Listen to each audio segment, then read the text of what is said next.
divise sa section-là depuis rond-point jusqu'à de tout le mur, là, le mur en ciment. Il fait à peu près, disons, 500 mètres. Alors, nous prenons le premier segment côté glissement de terrain, ça bout là-bas là. Et c'est après un expert qui peut dire comme ça, il y a une fissure. Et qui, les fissures-là, il comprend, on va dire, il y a dans la même direction qui ça arc là, côté ça, la terrain glissée, et qui a une fissure à l'intérieur aussi. Donc, il dit qu'il n'est pas stable du tout. Ici, c'est ça, la terre qui est tombée ici, là, en bas. C'est lui qui peut tenir ça, quand il finit glisser, là, le paroi quand il glisse. Ça bout là, ici, il dit comme ça qu'il y a une fissure ici aussi.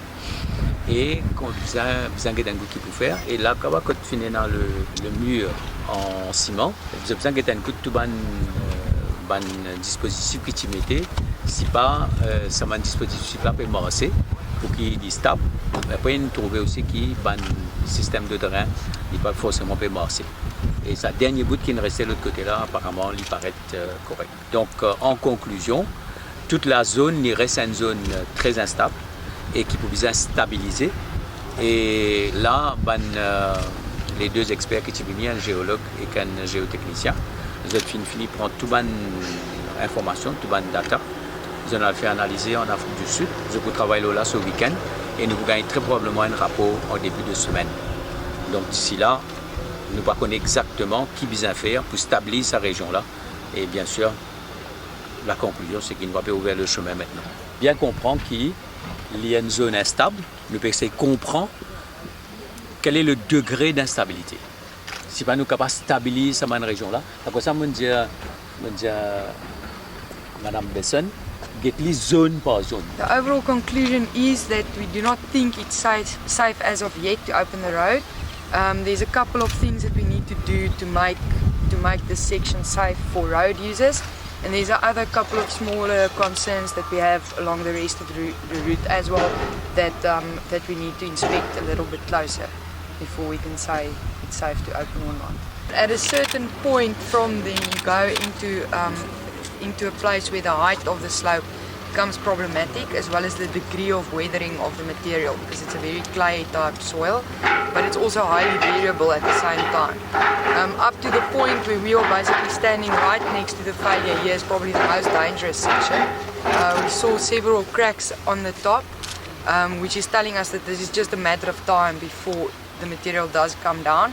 It's better to do it in a controlled manner by, say, mechanical excavation, just to bring this stuff down and then stabilize it in the long term. Also be at some point cut back, but at the moment we're leaving it as it is because the material at the bottom is actually acting as a stabilizing mechanism for what is left there. So until we know more and we can try and rehabilitate the whole slope, we will do that in one go. We've seen that some of the drains are pulling away from the material itself, so that indicates that there's some settlement that took place, as well as the fact that now, because of the settlement took place, the water can go inside there and go easier into the slope, so that will add to some instability problems. And we also saw that in some of the jointing of the drains, concrete drains on the top, it's actually starting to pull away, which is also indicative of some movement that took place. So in order to know how stable or unstable this is, we need to do some further analysis. Basically here we are at the area, or at the place of the main crack that we have observed at the section D of D6 of the Terrus Verdad. And as you could observe, it has taken quite a lot of displacements in both directions, vertical and horizontal. It's very obvious that this actually is happening during the rainy season, but still, we need to understand how this actually movement is happening and what is the real trigger, and more important, what are the properties of the soil and the rock configuration as well as the groundwater levels. We have geophysical studies being done, that's for the rock configuration. We have some drilling to take samples and test in the laboratory, and we have some groundwater measurements. Ici, c'est une fracture qui fait juste un pied en décembre, et elle a dit qu'il arrive à peu près, disons, presque 1,50 m. Et donc, il descend à 1,50 m, il fait un arc de cercle qui fait à peu près 80 mètres. il fait une profondeur d'à peu près 100 mètres. Alors peut-être là, ce que nous pouvons bien faire, c'est nous attendre la saison des pluies. Nous pouvons encore monitorer peut-être encore 6 mois. Et à partir de là, on peut connaître quels ont été les travaux qu'ils besoin faire pour stabiliser sa section qui appelle D6 là.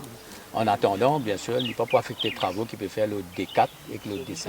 On fait une étude géophysique, c'est-à-dire qu'on étudie par des méthodes de prospection, on étudie la géologie du sous-sol. Les câbles que vous voyez qui sont étendus derrière vous nous permettent d'avoir une radiographie du sous-sol, connaître la structure géologique sous nos pieds, sous forme de coupe 2D et puis après d'un modèle 3D.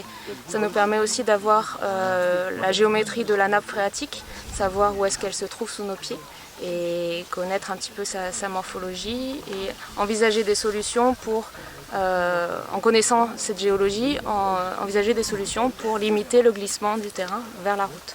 Et comment se trouver dans place la nappe phréatique au niveau de la surface, la lame qui gagne comme la sauce. Ben, nous pas à l'abri d'un glissement de terrain parce que le terrain là il peut glisser. Au fait, il y a deux catégories de glissement, un glissement qui fait doucement et un glissement qui descend d'un seul coup comme une avalanche, comment nous finissons trouver là-bas.